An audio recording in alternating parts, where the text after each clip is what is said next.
All right. We are streaming right now. I am live right here on our Sunday stream, making sure everybody can hear me okay. Let me check We and are see. streaming right now. Whoops. I am live right here On on our Sunday stream. Let me fix that. There we go. Let me mute that so we can get it popping. How's everybody doing tonight, man? Glad to have everybody tuning in. I know it's All-Star Weekend. I know a lot of people are watching the All-Star game, probably. You dig? But I'm here, and we're here. People are coming on up in that chat room. It's going to be a nice show tonight. I did a broadcast yesterday talking about the Black Panther film. Went to see the film. I gave my review of the film. I liked the film. The film was very good. I wanted you all to see it. And I kind of want to build on the success of that film and talk more about it and really get in depth about why that film is so successful right now. And what's the official numbers? Because tonight is Sunday night. And earlier today, the numbers from Thursday, Friday, and Saturday, from Thursday, Friday, and Saturday was at 198 million. So they haven't even tallied in tonight's numbers for the film, and also tomorrow, because tomorrow's an off day.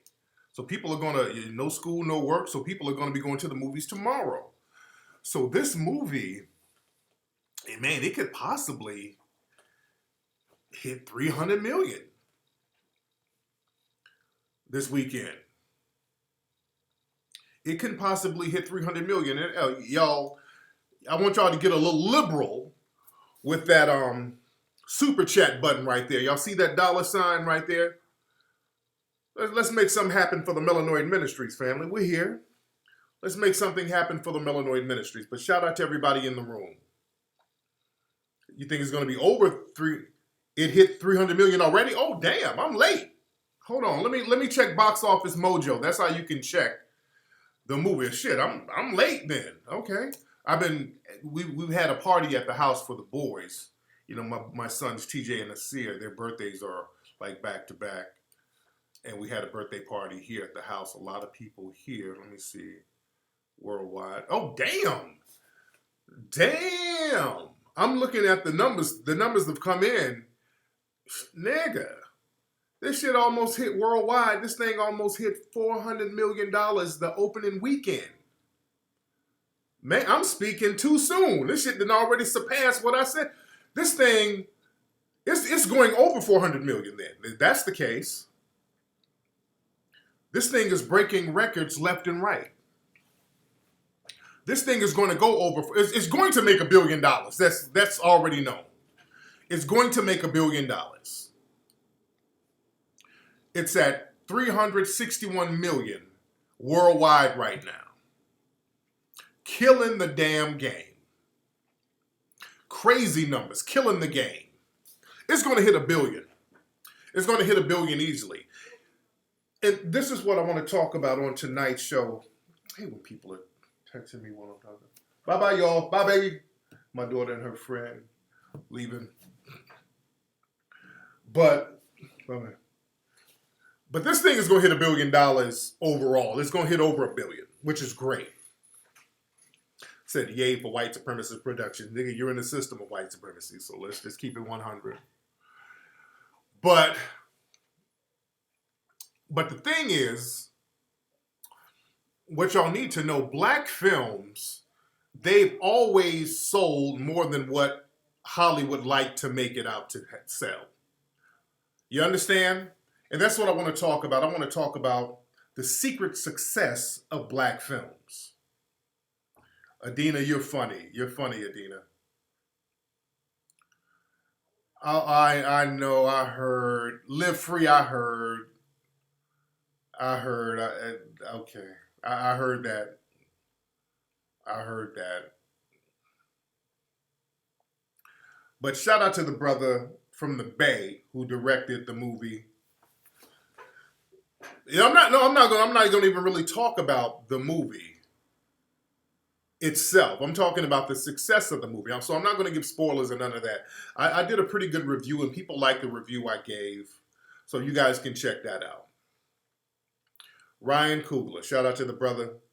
Ryan, he slipped in some good messages there. I like what he did. You got to be able to peep game. But my man slipped in some great messages there. He did it on the slick, which is good. He got the messages through. He had to portray the person sending the message as a villain. You got to know how to kind of finesse shit where you are.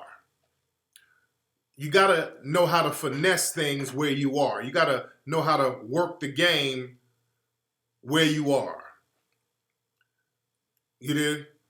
I know y'all talking okay, people in the room are talking about the woke wars, and I really don't want to bring them up, but people are talking about the woke wars, was talking about the character was inspired by him.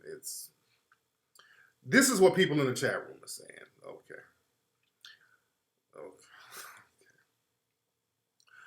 Okay.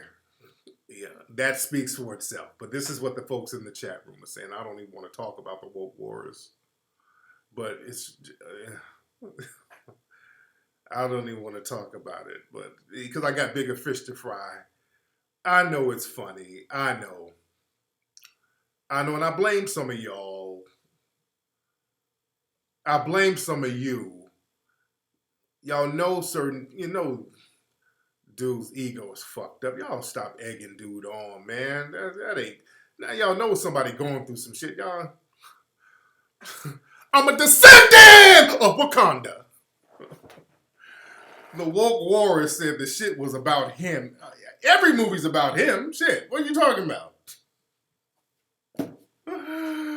But I digress, man. Anyway, I'm not now.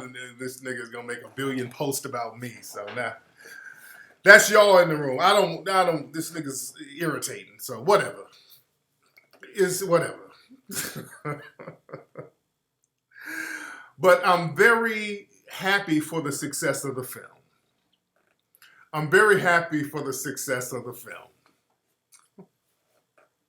I know some of y'all blaming me, I know. But you got to be able to slide those messages in when you can. You got to be able to do it on the slick. You got to be able to do it and kind of codify it and do it in a way where people will get it. And you're not setting off any triggers for the dominant society to a certain degree. So there's an art of finessing that. The television show Good Times, back in the 70s, was a brother named Eric Monte, who was the creator and the writer of Good Times. Very smart and conscious brother. They kind of did him dirty. They low-key blacklisted him out of Hollywood. They did my man dirty. But Eric Monte, he wrote on a few shows in the 70s. But my man was super woke with it. My man was very woke, the brother who did Good Times. Because understand, when they did Good Times, the thing he wanted to show was a black family. It was really about Florida Evans. The show was supposed to be about Florida Evans and her relationship with her husband. The white producers, they saw Jimmy Walker. They were like, that's going to be the star of the show. This nigga running around bucking his eyes yelling dynamite. That's going to be the star. So they made him the star. But understand, Eric Monte, he said he purposely made the Michael character. If you look at Good Times, the Michael character was extremely militant. And he did that for a reason. He said, if I make the child militant, you can get a lot of messages through without it being too offensive. You dig? Because Michael, if you look at old episodes, if you're old enough, we're my old heads. And plus, Good Times comes on TV One and all that. But listen to Michael Evans. Michael was spitting some real shit on that show.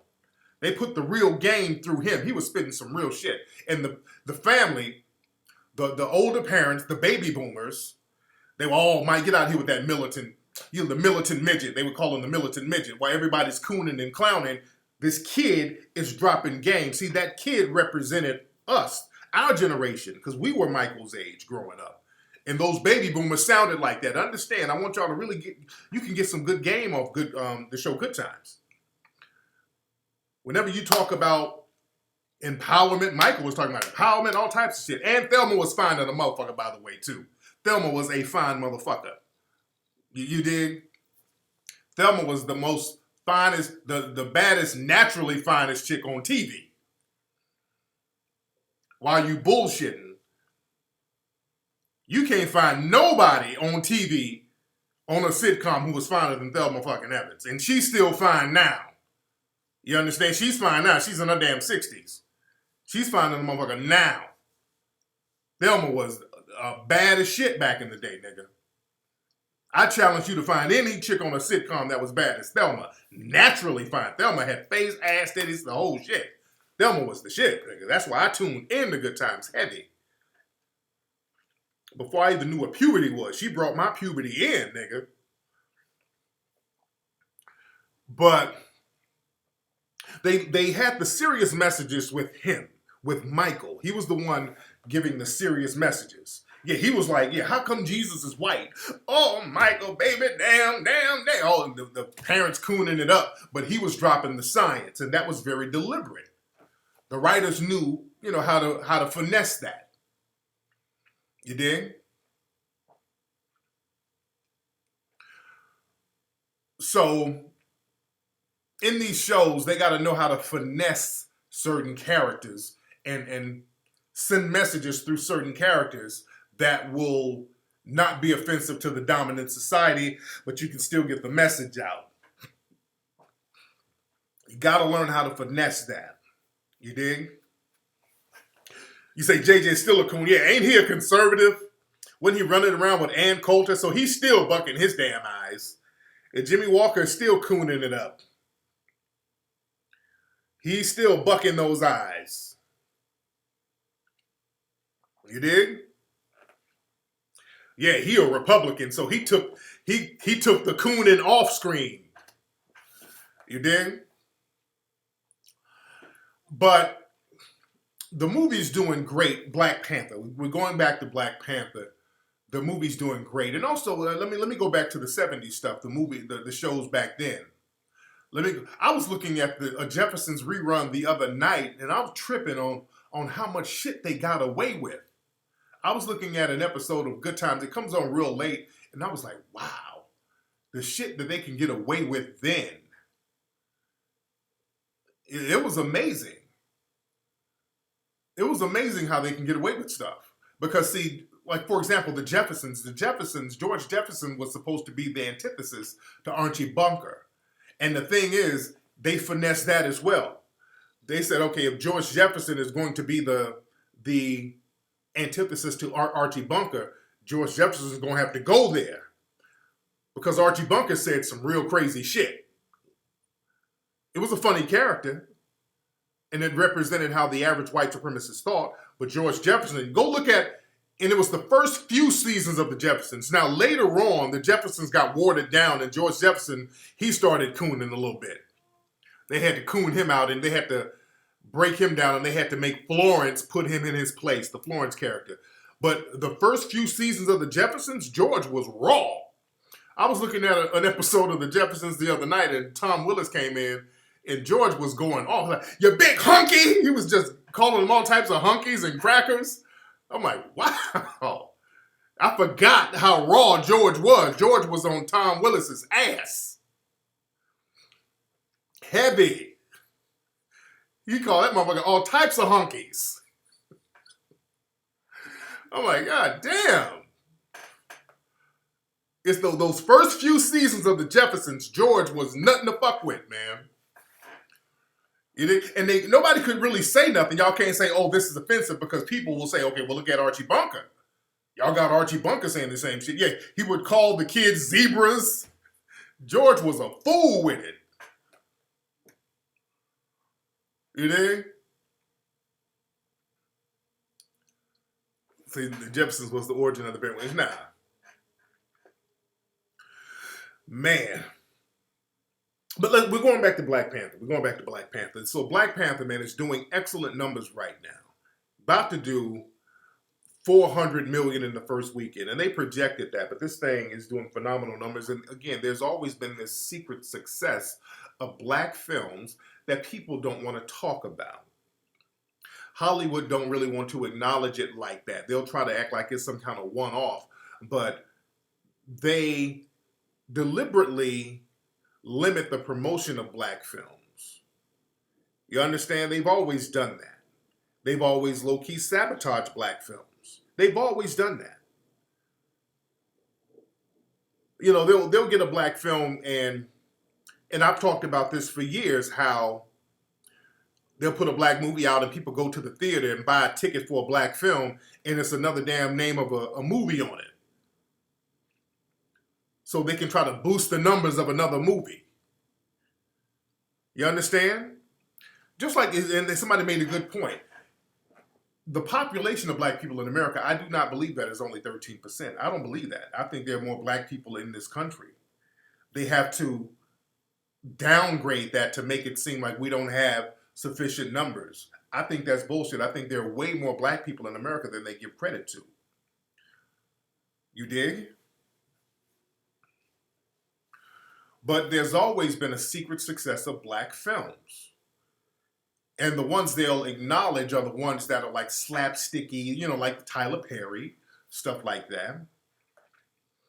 But going back to the early 70s, I talked about that on my show yesterday, how a lot of those movies, those blaxploitation movies, were very successful, and they saved Hollywood at a time they needed saving. They saved Hollywood. Shaft and Superfly, that saved Hollywood. You had Universal and all these people, they were about to go bankrupt. These movie studios were going to go bankrupt because there was white flight. White people were moving out of the inner city. And all these theaters were left empty. So what would happen, the mafia got control of a lot of movie theaters in the inner city, and they would turn them into what was called grind houses. They would show porn movies in them. I want y'all to check out this TV show that I just got into, The Deuce. Do y'all watch The Deuce on HBO? My wife got me into that. My man Mike told me another show was good, the Shy, the show about Chicago. He said that one's good too. I got to get into that. But The Deuce is good. I think the people who did The Wire did The Deuce.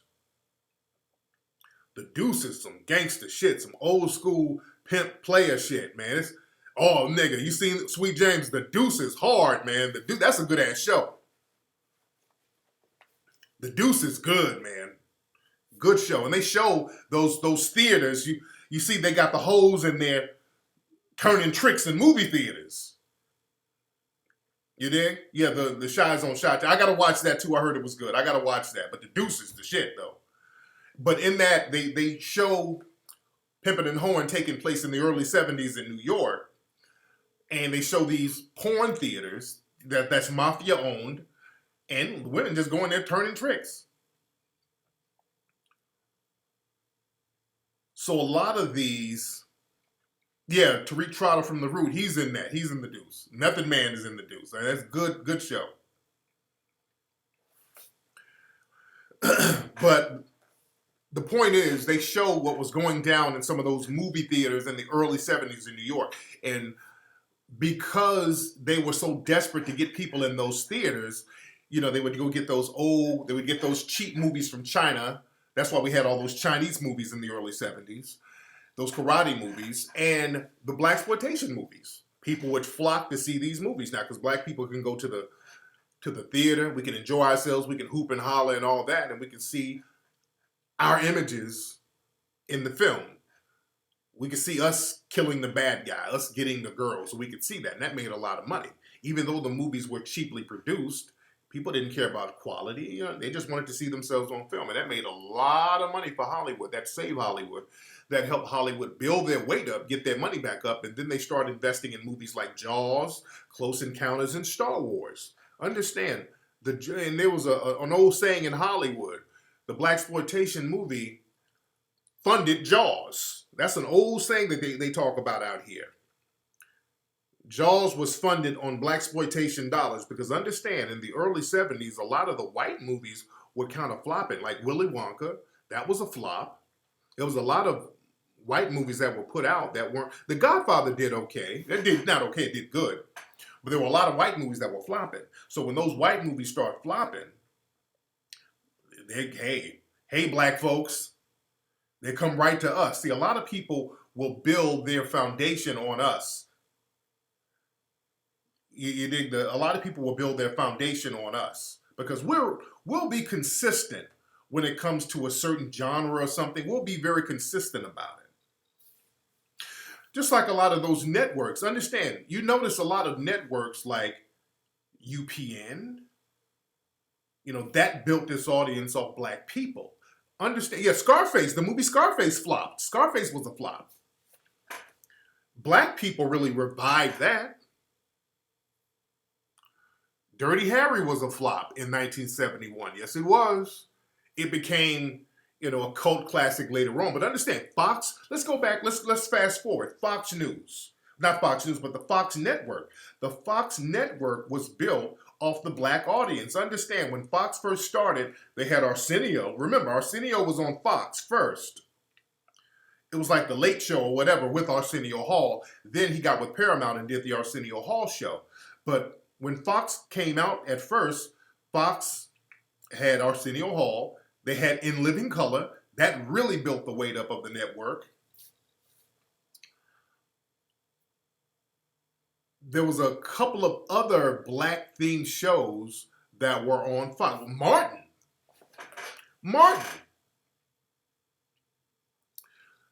Living Single. All that stuff was Fox, man.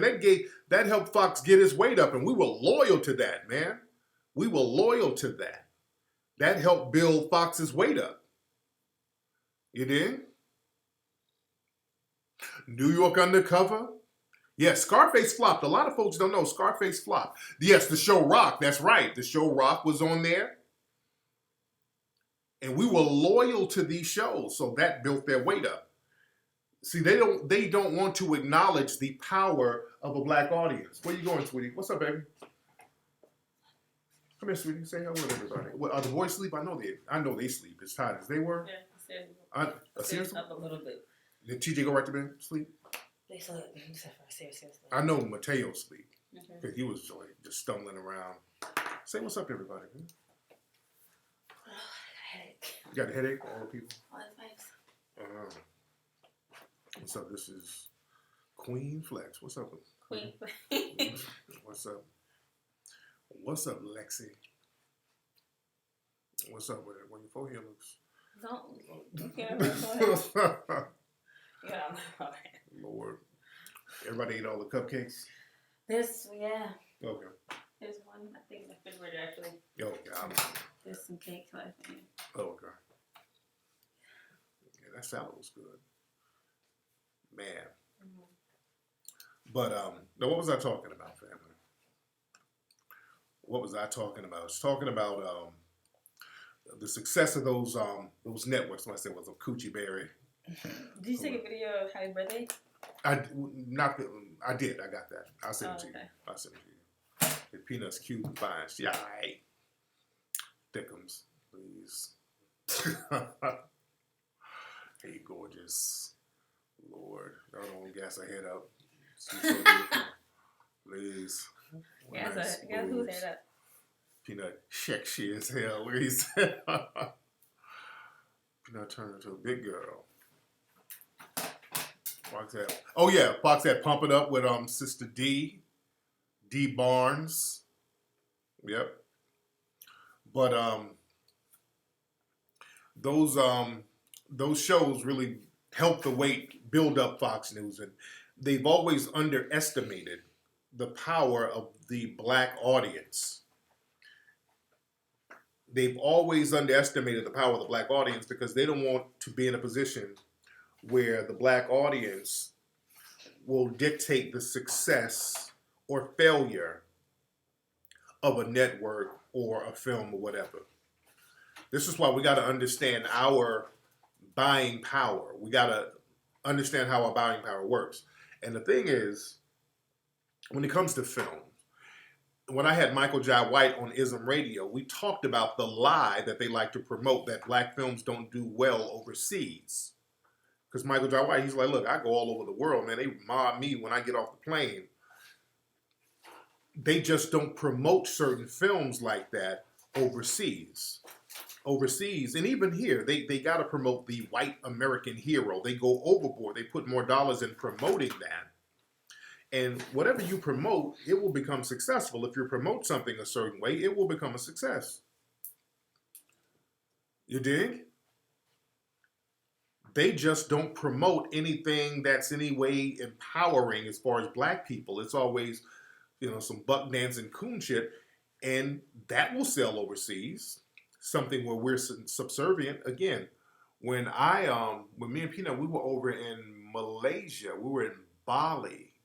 And I remember at the hotel, in the lobby, it was like a lounge restaurant area. It was showing The Help. They'll show black folks overseas. If we slaves, mammies, and butlers, they'll show that. You understand? So we got to understand how that game works.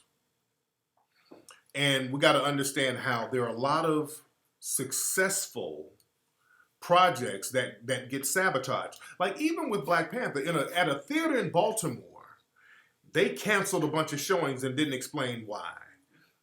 So certain theaters were trying to do the little slickness, but it didn't work.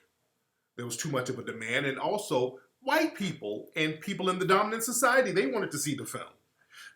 And that's very significant. Because understand, these films, people want to see something new. People want to see new stuff. And in Hollywood, they understand that there is a market for black images that shows a certain level of greatness. There's a market for that. You better believe that the people in Hollywood, the higher ups, they see stuff like Hidden Colors and the numbers that it's doing, and they see how it's outselling a lot of stuff that they put out. Don't think that they miss that. Don't think that that's being missed. Corporate America, they see that. That's why they come out with films like Hidden Images? What was that movie? Hidden Figures, all right? There's a reason why they come out with Hidden Figures. It's named that for a reason. They see the audience that's already being cultivated.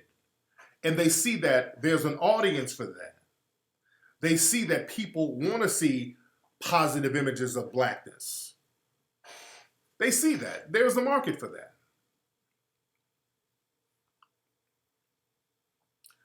They see that. Don't. Oh yeah, they check Amazon. Trust me, they check on Amazon. They check Amazon. Because Amazon, it's all numbers. And you go to Amazon now. 1804, like number 1, number 2 right now. They see that. They see our little independent films going head to head with their stuff. So they're like, hey, we ain't gonna let these Negroes get all that damn money.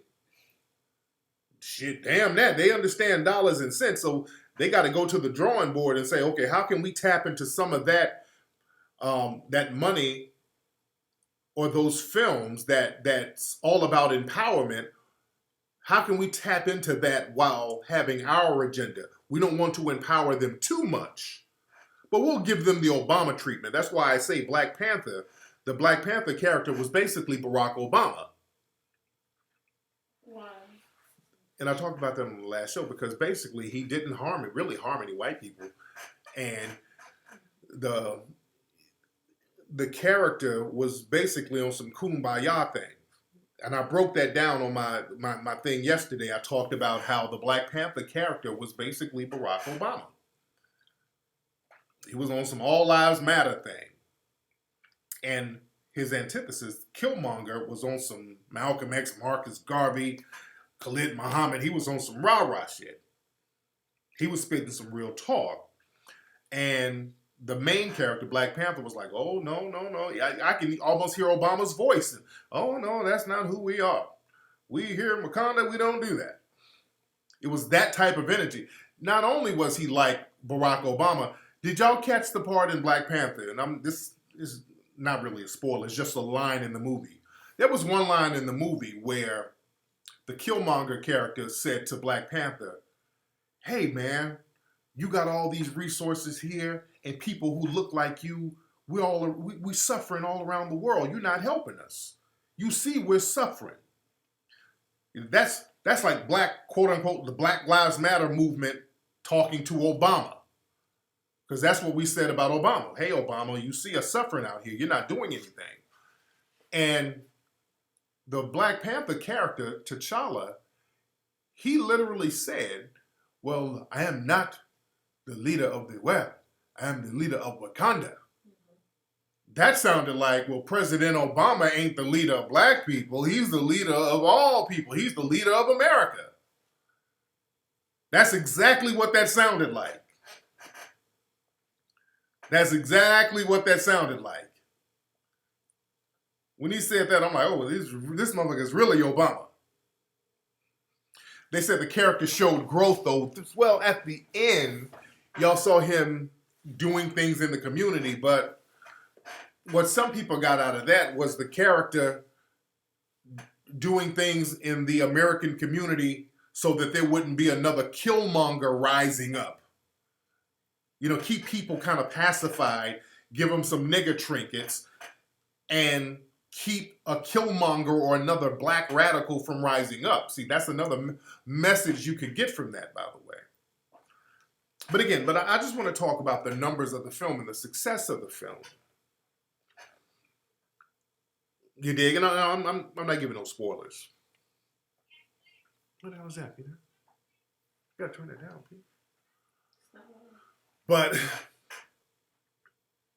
like I said, as far as the numbers of the film, and Hollywood does things for a reason. Understand, Hollywood is not going to do anything because they like black people.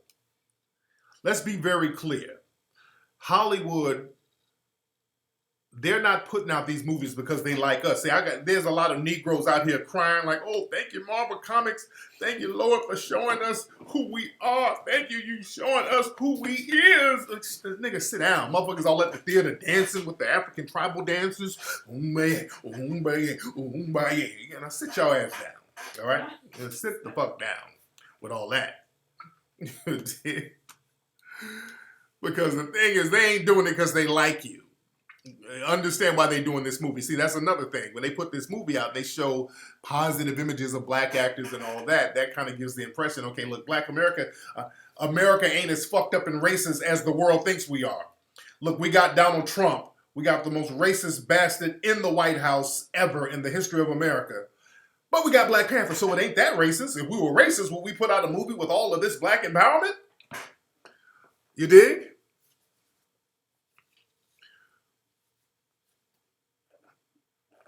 Because understand, the reason why they put a film like this out is because they got to get their weight back up. Do you know how many major flops Hollywood has put out? Do you know these Gods of Egypt and these Exodus movies? Do you know how bad these movies have flopped? Let's just talk turkey here. They ain't putting these movies out because they know that the black audience is loyal. They know that's big money. That's the go-to card. They're like, okay, we got to bite the bullet. But we got to kind of word this thing and make it a way where we're not going to empower them too much. And they're like, look, we got to get our money back up. Do y'all know last summer, 2007, that was the worst summer box office season in 25 years. There was a bunch of flops in Hollywood last year. Especially with Disney. There were a lot of movies that were out last summer. These big movies, they put hundreds of millions of dollars in and didn't do the numbers. Blade Runner 2049, that one flopped. The Mummy, y'all remember that with Tom? Yeah, they keep doing these bullshit ass Egypt movies that nobody wants to watch. Justice League flopped. That Tom Cruise mummy bullshit. I saw the commercial. I saw the trailer for that bull. They put big money into that. Big white mummy. Like, fuck out of here. That bullshit flopped. You dig? A bunch of them. King Arthur. Remember that? The King Arthur, Legend of the Sword. That bullshit flopped. They did a comedy. They put a big budget comedy, Chips. That flopped. Valerian and the City of 1,000 Planets. That flopped. They spent like 180 million on it and it grossed 40 million. I mean, these things were flopping heavy. The last Pirates of the Caribbean, that one pretty much flopped.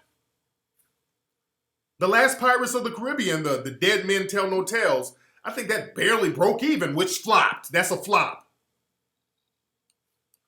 These movies are flopping in Hollywood left and right. Baywatch, that flopped. The one with The Rock, that flopped. These movies were flopping in Hollywood left and right, dude.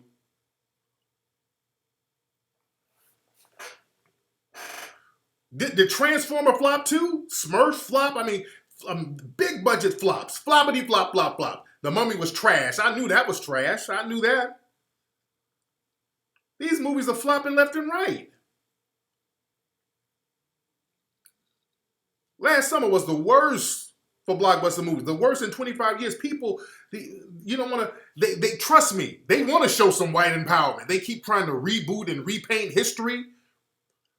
But the thing is, when you got us out here telling the truth, and I'm not trying to be, I'm a descendant. I'm not trying to be that. I'm just saying, when we have movies out here telling the truth, and people are gravitating towards our movies telling the truth, our movies are doing significant numbers, and we're telling the truth. So when you put out a big budget bullshit movie, people are going to be like, some more revisionist history movies, especially those revisionist history movies are the ones that's really, really flopping. Ghost in the Shell flop. I mean, a lot of these big budget movies flop. So now, they were like, okay, well, shit. We're going to have to bite the bullet. We're going to have to bite the bullet. And show some fly black shit. Because the thing is, a lot of people, even the white audience, they're tired of seeing the same movie over and over again. All of these movies are basically the same. You'd have seen Spider-Man, Spider-Man 10 is how many Spider-Mans are there? How many Avengers are? How many Iron Mans are there? You're going to get tired of seeing the same movie over and over again, which is what they're doing. You're going to get tired of seeing Pirates of the Caribbean Part 6. That's what's happening. They keep trying to keep these franchises going, and people are tired of it, and we've seen that. We've seen all of the European-style movies, the European fantasy movies. We've seen that. Them trying to whitewash African history, people are like, I'm not buying it. I'm just not buying Sigourney Weaver as an African queen. I'm just not buying it.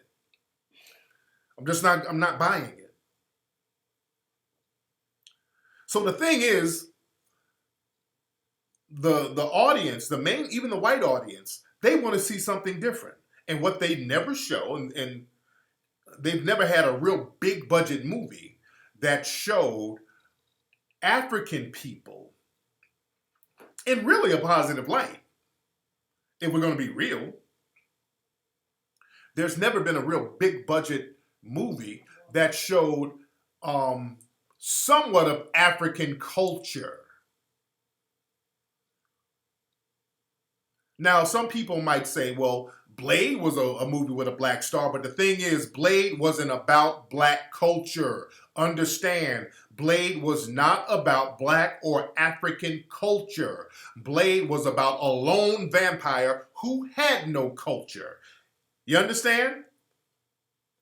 Blade is a variation of almost the Magic Negro.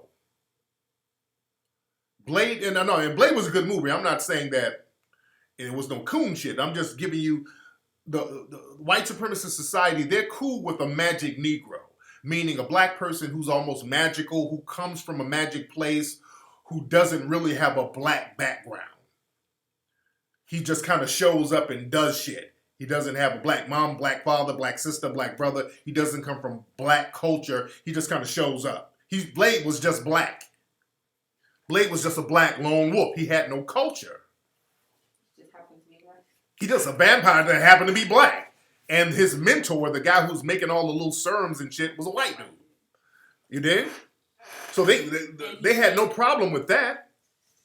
They had no problem with that. But the thing is, what makes Black Panther different, we're talking about African cultures. They're talking about, even it's a fantasy African land, you're seeing variations of real African culture. You had the women warriors that were patterned after the Dahomey Amazon women warriors. So you had people with tribal gear. So it was distinctively African.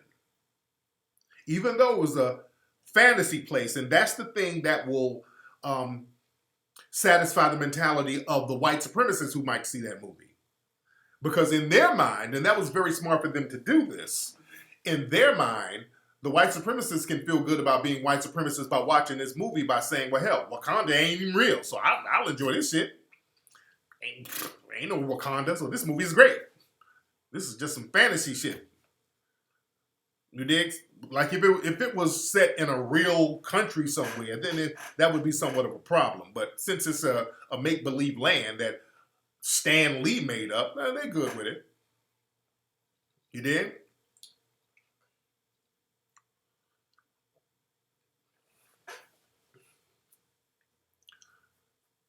But the thing is, we got to understand the success of the film.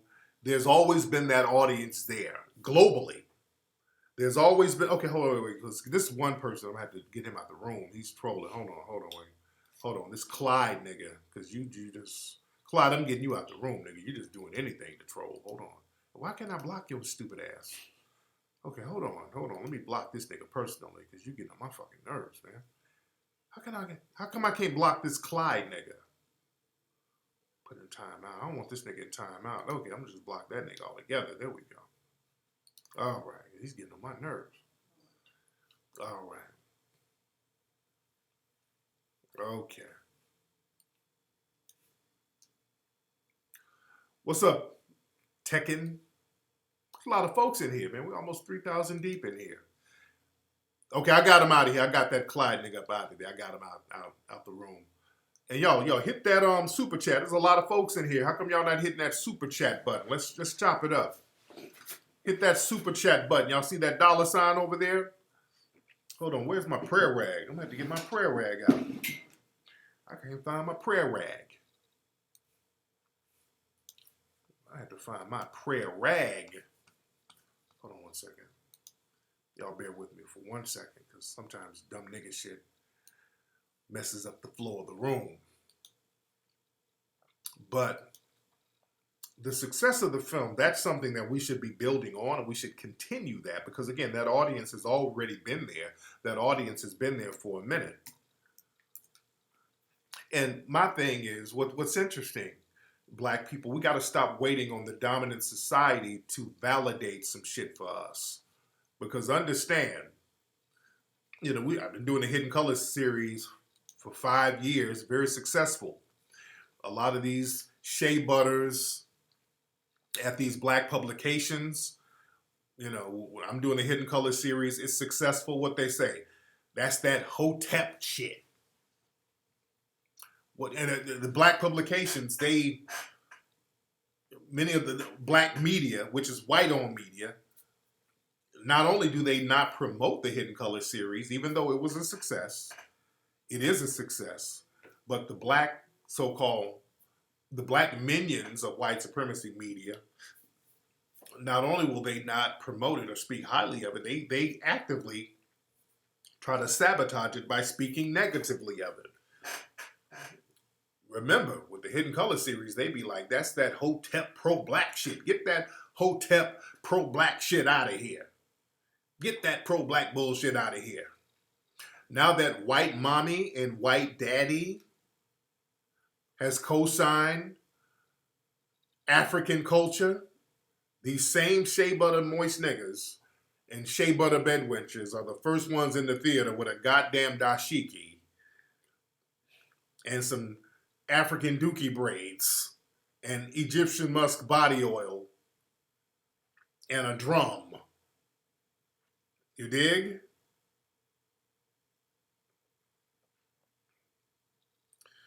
Somebody said we need Hidden Colors 5. Now, it's going to be a minute before I do Hidden Colors 5. There's a lot of other projects that I want to do. One thing that I definitely want to do is promote a lot of these black businesses out here. That's what we're going to do with the ISM Radio crew. We're going to have a crowdfunding thing for that. I think that's very important so that we know who and where we are. Because a lot of things we do, we don't know who's who. We don't know who has a business. We don't know. And I get people sending us stuff all the time. I learned about black businesses by accident. You dig? We need to know who's handling business in our communities. Because we just don't, a lot of us just don't get, a lot of people don't get the publicity. So we need to know who's running businesses so that we can patronize their businesses and make it pop off instead of waiting on a white person to do it. You dig? We wait on a white person to give us some shine, and we can't do it like that. Yeah, I got a narrative film that we're going to shoot pretty soon. Once we do the reality show thing, we go to different cities and film some of the black businesses and some real good stuff for the reality show. Then I'm going to do this narrative film. I think we're going to do it possibly down in Miami Gardens. They gave us the green light to do it down there. So I have to fly the actors out there and do it that way. So I need to start a credit union. I might have to do that, man. You know, when I was in Zimbabwe, I was chopping it up with bankers out there. Look, I was chopping it up with bankers. Dude, when I was in Zimbabwe, excuse me, my nose is an itch. I don't want to seem like I'm digging buggers in that. But when I was in Zimbabwe, I was talking to a lot of people in banking, people in politics, people in media. Heavy over there. I was over there talking heavy. And it's interesting when Zimbabwe announced that they're not going to give many of those white farmers or those former Rhodesians their land back. A lot of people were saying, well, damn, Tariq, did that have anything to do with you being over there? I don't know. You know, I don't try to pat myself on the back. I don't know. I don't know. But I was over there waking folks up, but, you know, I was over there in the media. I was on radio, TV, chopping up some real good game with the family over there. I was chopping up some real good game with the family over there heavy. I was all on the radio, on all the stations, on the news over there, really chopping up some good game. So, you know, I ain't taking credit for nothing. That's not my job. I'm not trying to be a descendant of Zimbabwe, a descendant of Mansa Musa, a descendant of Robert Mugabe. I ain't trying to be that. I'm not trying to do that.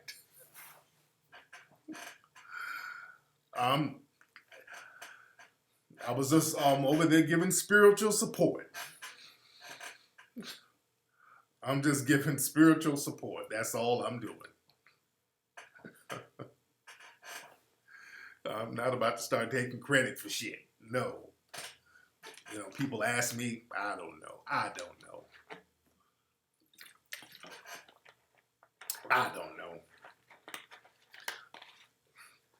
I'm just over there spreading the message for God. Someone that scared you? Oh,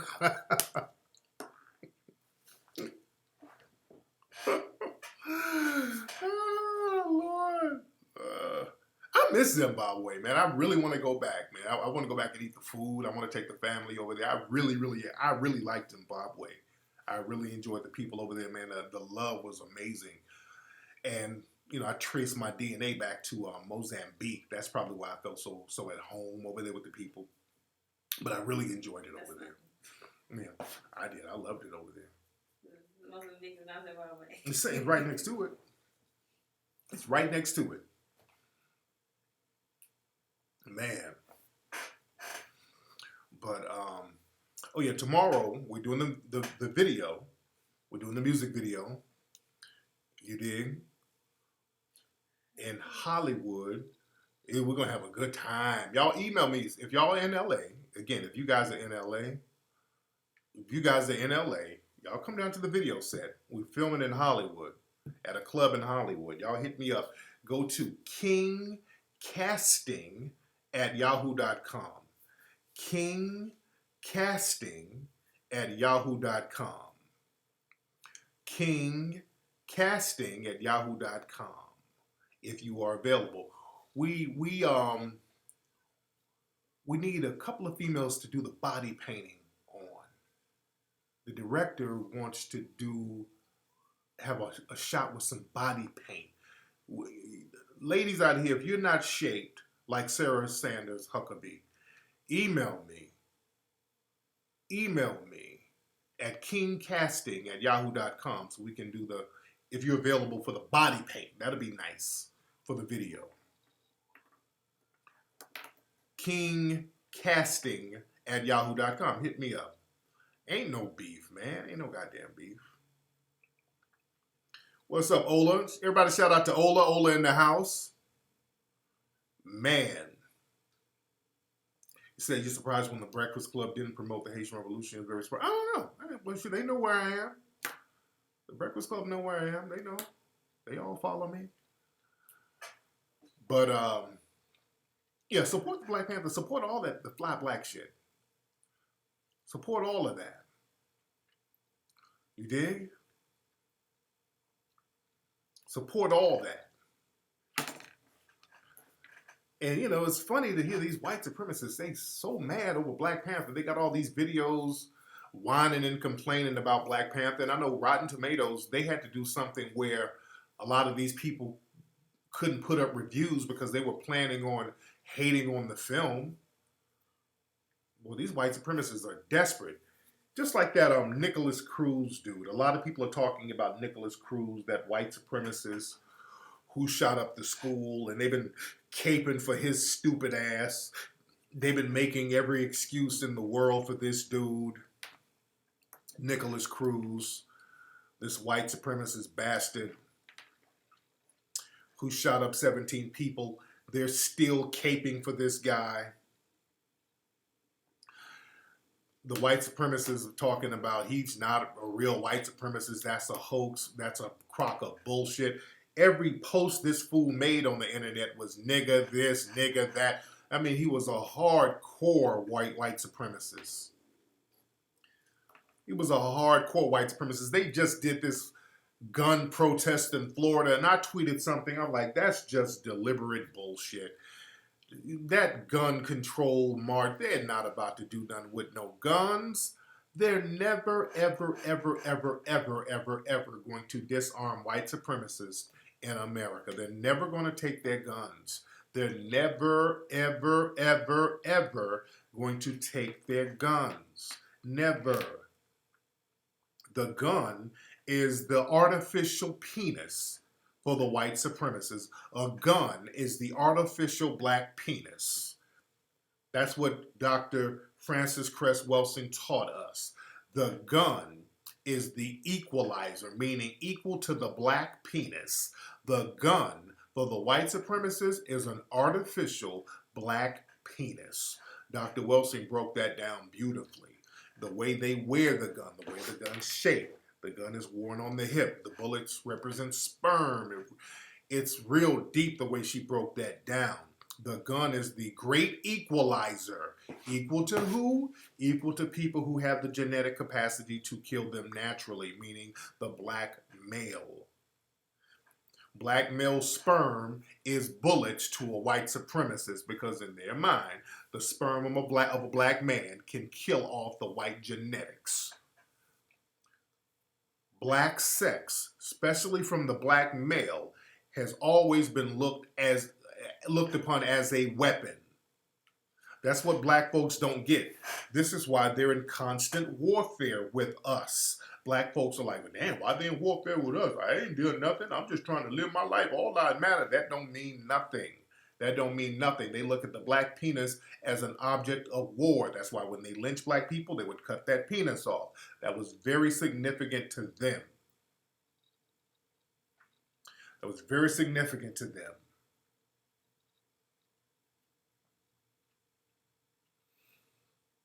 They're never going to get rid of those guns, ever. Y'all need to understand that. That's not going to happen. They're not getting rid of that. You dig? So the thing is, they do these bullshit gun control marches, which will amount to nothing to make it seem like they're doing something. All of a sudden, they marching. The white supremacists in white society, they don't have to march if they want to get something done. They own and control everything. What you marching for? If you wanted gun control, they would have it. They don't want no damn gun control. Understand that I saw some of the parents of the victims that were shot. They were rocking Trump shirts too. Do you know that some of the parents of the victims who were shot at that school down in Florida, many of them were wearing Trump shirts. They were on team white supremacy too. So they like to throw up this whole bullshit smokescreen gun control argument because they know it's just a nothing burger, as Trump would say. It's a nothing burger. The killer was a Trump-supporting white supremacist terrorist. And they know that. Nicholas Cruz, they've been trying to use every excuse to turn this dude into a child. I've yet to see one report or article that refers to him as a damn man. I haven't seen one. Every article about that killer, he's a child, he's a boy, he's a youth, he's a troubled kid, he's an unruly teen. They went so far as said he's an orphan. You a grown goddamn orphan. How you a 19-year-old orphan? They've come up with every excuse to infantilize him, to make this dude a damn child. And the reason why, in the media, the court system, all of them, they've been caping for this dude, and they always cape for these white supremacist killers. And they do that whole mentally ill bullshit.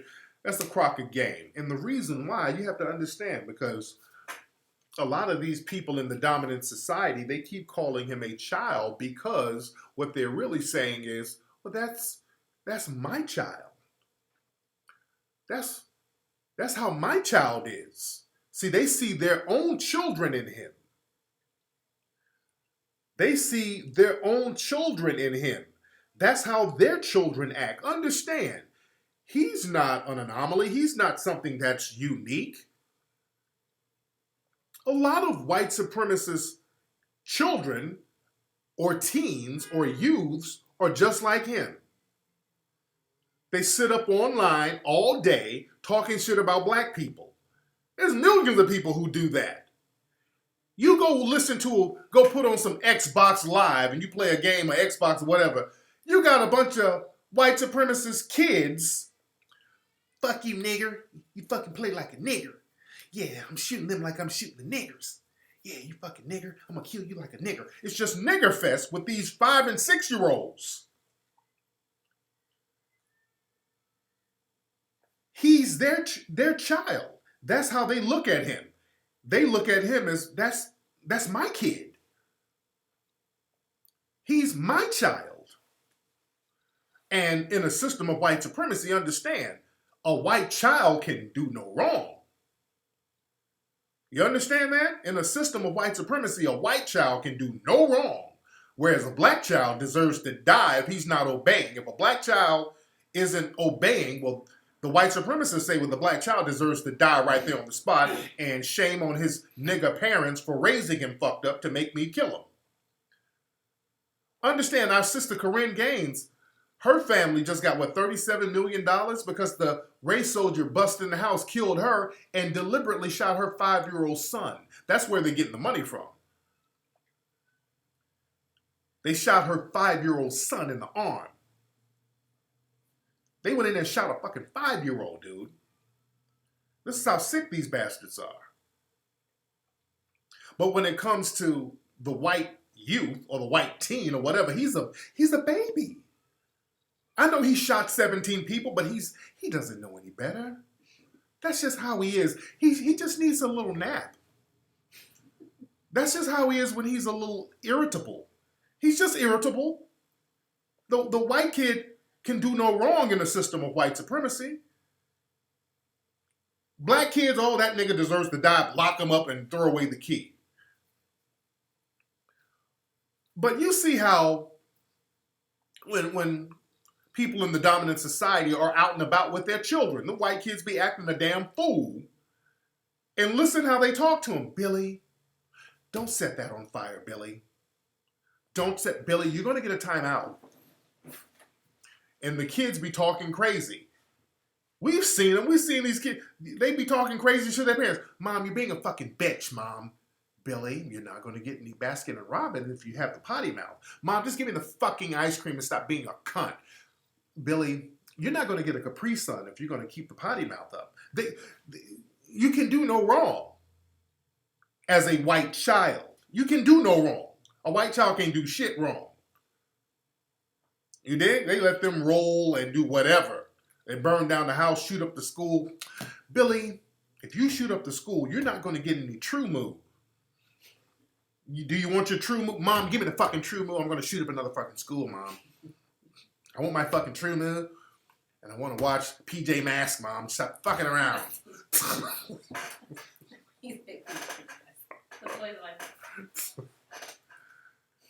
They can't do no fucking wrong, man. So this is why they keep going in with that kid shit. He's a child. He's a kid. Child, kid, baby, infant, orphan. Just over and over again to get into the minds of people in the dominant white society. Well, you're not supposed to do anything to a child. Come on now. He's a white child. You don't hurt a white child. Come on now. He's a white child. That means something to them. White children, they protect white children at all cost. And the media understands this. The court system understands this.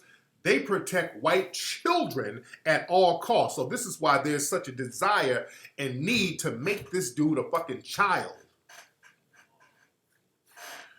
I mean, he's in court. They got him chained up. They all rubbing his shoulders. Oh, it's okay. This is Nicholas. It's okay, Nicholas. It's okay. It's okay. You want some graham crackers, Nicholas? They patting him the fuck out of here. This dude just killed a bunch of people. He was on some rah-rah shit. Fuck niggas. I kill niggas. Fuck the Jews. Fuck the homosexual. I kill niggas. I hate niggas. Now they done damn near put a onesie on him and a bonnet and a sippy cup. Now he's a baby. Fuck out of here. Fuck that nigga. You dig? So understand the game that these white supremacists are playing. And you got to be on your P's and Q's. Because understand, these white supremacists are preparing themselves. And I always go back to the Inquisition of Spain. Always go to the Inquisition. I always go there. And we have to learn from that. See, this is why history is important. We have to learn from history. Yeah, his lawyer was rubbing him and coddling him. I thought she was going to breastfeed that nigga the way she was rubbing him in court. Like, come on, sweetie. Come on, baby. Like, all right. She about to burp his ass. They really playing up the baby child angle with this Nicholas dude. They're really playing that whack shit up. But Going back to Spain, the Inquisition in Spain. When me and Peter went to Spain, I went to some of the museums over there. I went to many of the castles. I really studied the history and the architecture and the social studies of the place. And when they were getting the Moors out, see the white supremacists there, they had to get their weight up. The white supremacists, they had to get their weight up. See, before they got the Moors out, they had the Inquisition. They had to start cleaning house. Before they got the Moors, they were torturing each other. They were torturing each other up in Spain. I went to the museum and saw the shit they were doing to each other. They were doing some foul shit to each other. I mean, sticking sharp wooden stakes up people's assholes. Oh, they were cutting women in half. They were doing some foul shit to other white people in Spain. They were doing it. It was crazy. But the thing is, they were getting their weight up to get those Moors out of there. They were like, look, we're going to have to work, start practicing on each other. Now we got our bloodlust ready, so now we can get these Moors up out of here. Once they got the Moors out, that bloodlust was still there, so now we got some of these white people who ain't on Team White Supremacy, we got them up out of here. We got the Moors up out of here. Vlad the Impaler, he was another one who fought the Moors. Vlad the Impaler, he fought the Moors. And he punished a lot of white people, other white people over there. That's where the Dracula myth comes from. Because he was sticking wooden sticks up people's asses. Not only did Vlad the Impaler put sticks up people's asses and hang them up, he would chop their body parts up and then eat them. Go look at some old pictures and old paintings of Vlad the Impaler. We talked about that in Hidden Colors. Charles Martel, yeah, he fought the Moors back.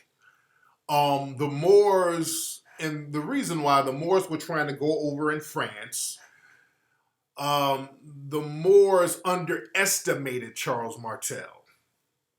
And what happened with the Moors, the reason why they did not conquer France, the Moors were into some infighting with each other. So by the time they got to Charles Martel, there was some split sanctions there within the Moors, and then they got defeated. So it was almost a divide and conquer. They could have. John Henry Clark talked about that. If they really wanted to, they could have got France. But it's like, it ain't worth the manpower. Ain't shit up here anyway. It's cold as shit. It ain't nothing up here. So they wasn't really tripping. But that's why they like Charles Martel so much in Europe, because he fought off the Moors. But again, if the Moors really wanted to go up there, they could have. But they're like, we don't want to risk the manpower. Ain't shit up in there anyway. We got what we need over here in Spain. You dig?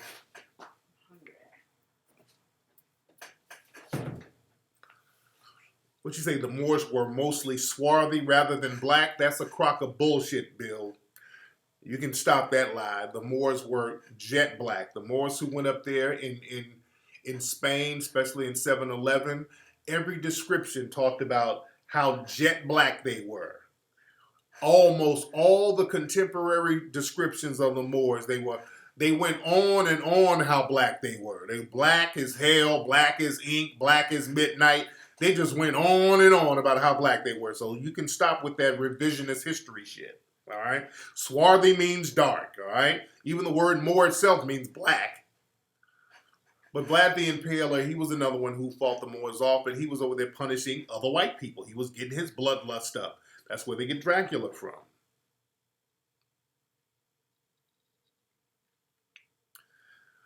Man. But they get their weight up by killing each other. They've always done that. They've always practiced on each other first. They've always done that. What divided the Moors? Well, same thing that always divides us. Tribal differences. We black folks, we get too caught up in that. We want to rule, and then somebody else want to rule. We get mixed in with geographic beefs. You did, because there were different segments of Moors. Because Moor just meant black. The Moors themselves, they didn't call themselves that. So understand, you had several black factions in Spain who were from different parts of Africa. They were black people from different regions that all went to Spain. So they all had they brought their differences with them. You dig? They were fighting over power, little dumb shit. You dig? And it worked for a long time, But even when they got kicked out of Spain, it was a lot of tribal differences and power differences there that made them fight. And the white supremacists started to codify and crystallize their power. And that's the thing that got them up out of there. Yeah, but we always get into those little family beefs, and they come in and then they infiltrate.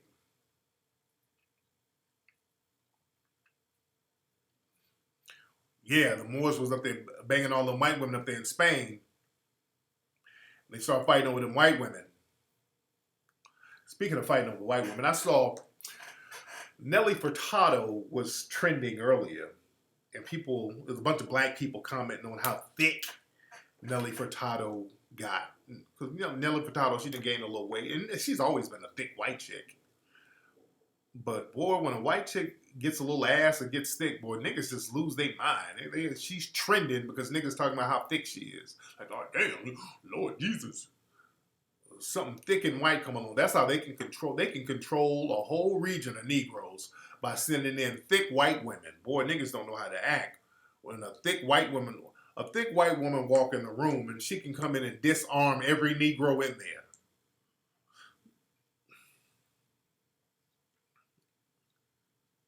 Boy, that's a problem. Nelly Furtado is Portuguese, nigga. Where is Portugal? I'll kill me with all that. Yeah, she's thick. And again, the Portuguese, they got that Moorish bloodline. All that ass didn't come from Portugal. That ass came from the African bloodline that's still in Portugal. You dig? But understand, Portuguese is white. When you say Portuguese, you're talking white. Even though there's that black strain there, those black genetics there, that's why you got all that ass. And even down in Brazil, all these women, they get that ass directly from Africa, and that ass coming through Portugal. That's why all that ass is floating around Brazil. You dig? Just like the Italians. I've been to Italy before. Those big booty Italian women. That's Africa. They getting that ass from. You dig? Who's coming to my house? But like I was saying, man, earlier when I was talking about Black Panther, people want to see new images. You're tired of seeing the same old images. You're seeing the same old images in the same movies. Pirates of the Caribbean. You can't keep seeing Harry Potter 7 and Lord of the Rings Part 8. You're seeing the same movies over and over.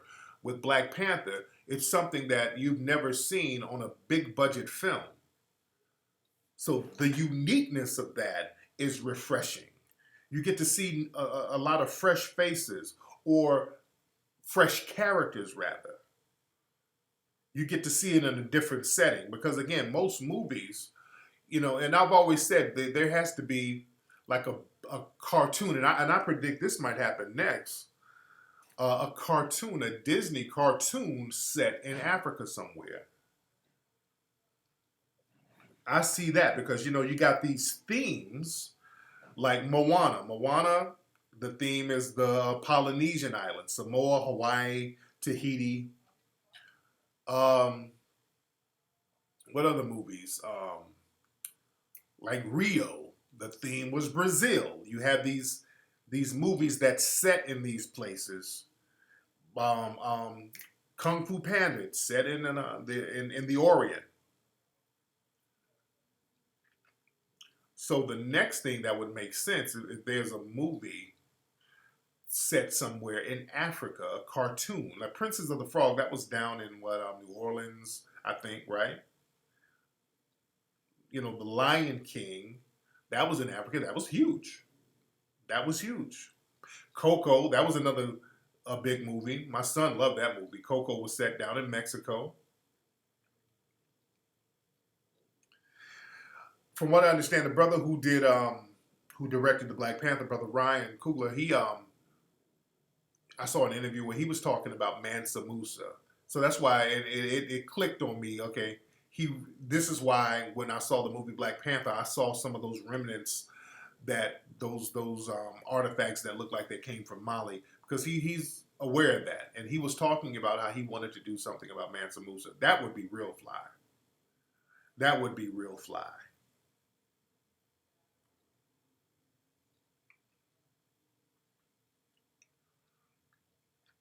You dig? You know, Ryan Coogler's amazing director, man. Real good brother. Amazing brother. He's a young brother too, man.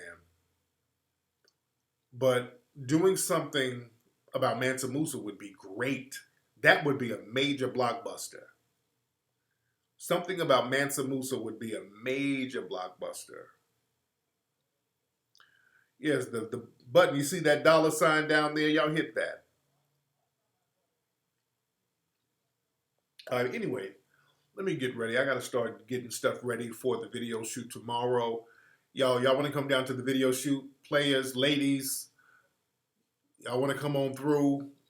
Send me an email at kingcasting@yahoo.com. If you are in LA, if you're off work tomorrow, you don't have to go to school. kingcasting@yahoo.com, ladies and gentlemen. kingcasting@yahoo.com. I am about to be up out of here, man. It's been real. Go to hiddenscolorsfilm.com. Go to 1804movie.com. Get those movies. Keep that black excellence going. Thank you, Miss Natural Charm. We're going to have a good time tomorrow. Let me rest up so I'll be ready to turn up at the club tomorrow. We're going to have a good time tomorrow. I'm going to holla.